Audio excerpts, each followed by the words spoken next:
Major Garrett is in the spin room with Governor John Kasich. Let's go ahead and listen in. For Ohio, can you name me a state you think you can win? Well, Michigan, I don't think I can win Michigan or win Ohio. Okay. Anything before Ohio? Well, we don't have many states to be voting in. There's 5 this weekend.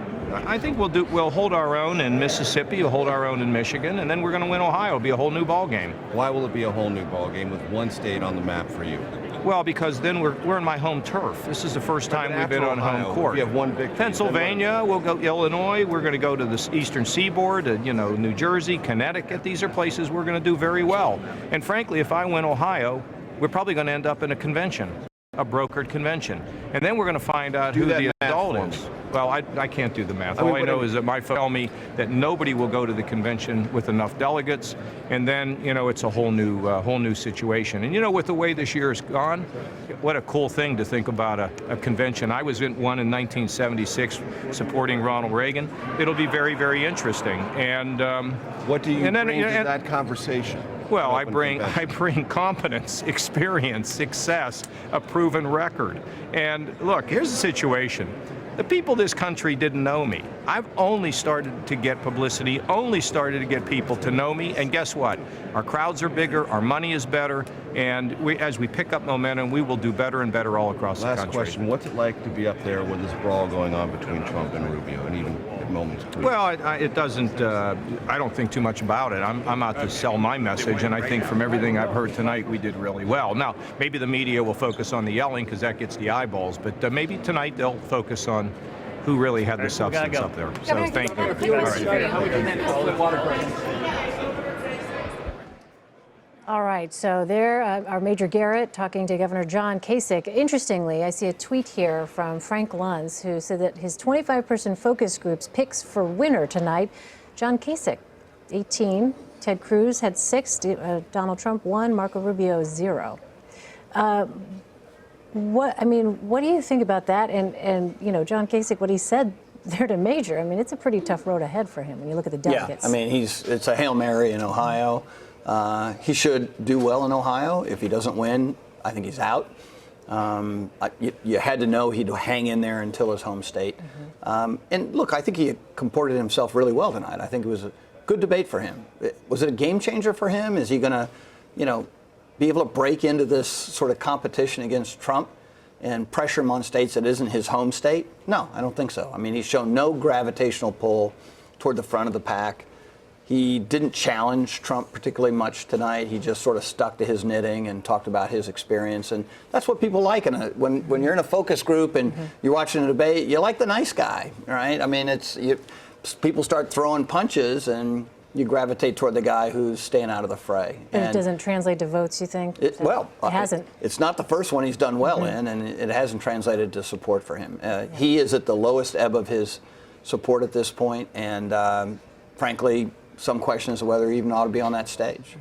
Is he hurting Marco Rubio, you think, Leslie, by staying in? If the goal is ultimately to try and stop Donald Trump, wouldn't that be something that would, in fact, help Marco Rubio? Sure. I think that Rick's being very kind about it. I think there's many people in the establishment, the very establishment would be like, get out now, try to help the ticket overall coalesce around either Ted Cruz is gaining momentum, has a bit more success, or Marco Rubio. I think looking at Marco Rubio, though, kind of digressing for a moment here, he had I think, very poor performance, did not have, to use your term, knockout punch that he needed. And that's going to be really the bigger headline, unfortunately, going into tomorrow, going into, rolling into his state, where he never left, actually, and he still hasn't picked up the support or the endorsement of the Jeb Bush team. So there's some other fallout that's going to come out of this. Kasich is like your local mayor. Like, you like him, you want to see him in the 2-car parade, and everybody cheers, but I don't know that he has this is going to be his year,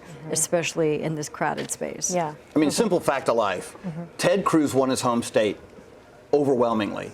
Marco Rubio today is easily 10 points behind in Florida. He had the monkey on his back. That state's going to vote, in a week and a half, and he has to win it to support his campaign, or it goes no further. Same thing with Governor Kasich. He has to win Ohio. He has to beat Donald Trump. It's not like he's winning in a vacuum. He has to beat Donald Trump. if either of these guys don't win their home state, Ted Cruz has the standing to say, I beat him. I've not only beat him in my home state, but I beat him in 3 other states. Get out. Because the only way this thing actually becomes competitive is if it's a one-on-one race where it's everybody against Trump. Yeah, Steve, let me ask you about that. Governor Kasich just staying in, and all of this pressure, certainly he has been, obviously, I'm sure, approached or told directly or indirectly that it would be best for the party, according to some reports, he's been told that it would be best for the party to go ahead and drop out. But is there any indication, we haven't gotten one, any sign that he is planning to do that? No, all the signs point to the exact opposite. I mean, he's resistant to do so, and why? You know, he feels he can make a mark on this race by winning in Ohio. Obviously, that's not the path to the nomination, and he, you know, admitted that he doesn't think of anything. He can't think of a state before Ohio that he has a chance of winning. But his feeling is Ohio is sort of the launching point for him to then go on to other states, Pennsylvania and others. He feels that he's in a period of the campaign where the states are friendlier to him than the southern states that were voting on Super Tuesday and that are voting this weekend. So, you know, it's within his right to run. Why not? I mean, you know, it's because if he has the money, why is he the one that has to get out? Why doesn't, you know, Marco Rubio get out? If Marco Rubio's losing in his home state in the polls and he loses Florida, why shouldn't he be the one that gets out if Kasich wins Ohio? I mean, you know, I don't really get the idea of, well, he should just leave because he's not doing that well. He's going to point to some states where he's doing okay and he thinks he can win Ohio. So that's his impetus for going forward. It's his right to go forward. We'll see what the voters say. Yeah, he brings up a really important point, and that is these candidates don't ever want to be told when it's their time. They ultimately look at the grassroots support, how they're doing, and really money, right? When the money runs out, it becomes a lot clearer. But all of them have this base of support. There's so many people. He's extremely likable, highest favorables, lowest unfavorables. It's just looking at the roadmap ahead, it's not very favorable for his candidacy. No, it's zero. It's zero. We're being, I mean, like, you know, he has nice 24 delegates, okay? Yeah. And he's not going to have many more than that, even if he wins and sweeps Ohio. So, But if it's zero for Kasich, it's got to be like 5% for Rubio. Because if Rubio doesn't win Florida, I mean, he's got it all riding on Florida, as you said, Rick. And that's pretty much that's not great odds at this point. If they stay on the trajectory they're on and they win out with the same percentages that they've been winning, right? So we're not saying they don't win anything. They just win on the percentage they win. Donald Trump is the nominee, and that's the track they're on. And this is what's amazing about this race right now is they're losing. They're going to lose. Donald Trump is going to be the nominee, and there's no effort to try and change that dynamic.